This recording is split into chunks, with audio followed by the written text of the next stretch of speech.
I'm Chloe and we have just arrived in Bali. So far in Bali it has been boiling. It is so hot and I think that the heat is probably getting to some people's heads. Since you last saw me, I have been working. I've been working as an interior designer. I absolutely love it. It's so good for me, so good for my mind. And I've been training for the marathon, which is really hard and it's also given me a bit of a purpose. I feel like I'm really working towards something. It's always been on my list to do. It's been on my bucket list. I've always wanted to do it once in my life, and I'm running for Crohn's and colitis, which is close to my heart because I have ulcerative colitis. So yeah, it's all good. So Girl Band in Bali have actually recruited a new member. We now have Harry Durbridge as a full member of Girl Band. He's loving it, we love him, and he's just a perfect match. I had such a good night. Oh, we had the best night. You're all so lovely to me and so welcome. I'm literally have the best time. We love you. Good vibes, no drama, no agginess. I feel like you were born to be in Girl Band.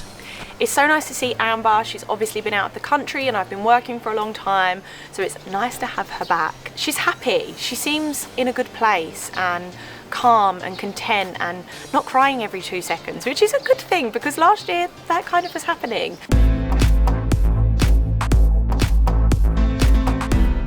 Obviously with Dan being in Bali too, it's not ideal for Amber. I don't think anybody wants to be halfway around the world with their ex-boyfriend.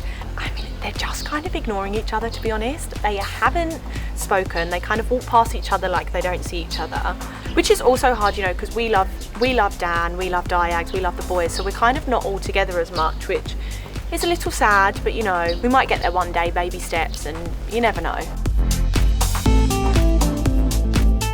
So the gossip of the trip is that Ella had a mission and went for Dan Edgar and ended up kissing him, which is a real shame because I kind of put my neck on the line for Ella last series. I kind of felt bad for her because she didn't have any friends, and so, you know, tried to sort of include her a little bit. I think with the Ella and Dan thing, like I said, I think it's predictable that Ella has gone for Dan. We could have all guessed that. It's not really a shock. But for Dan, coming from Dan's side, I think with the experience that went on before with Ella and Dan, maybe that means that there's no smoke without fire, because if Ella was accusing him of flirting in a club before and now he's getting with her, maybe that does mean that he liked her back then. So it's kind of making him look a little bit guilty back then, and also disappointed in Dan just because I think he's doing it because he's bitter, maybe with the Amber situation. Like, I think that Amber hurt him. To get back at your ex, the perfect person to get with is someone that you've had like a bit of a, you know, history with before. That's really going to piss your ex off. So, you know, A* for effort. TOWIE hits Bali, coming soon to ITVBe and ITVX.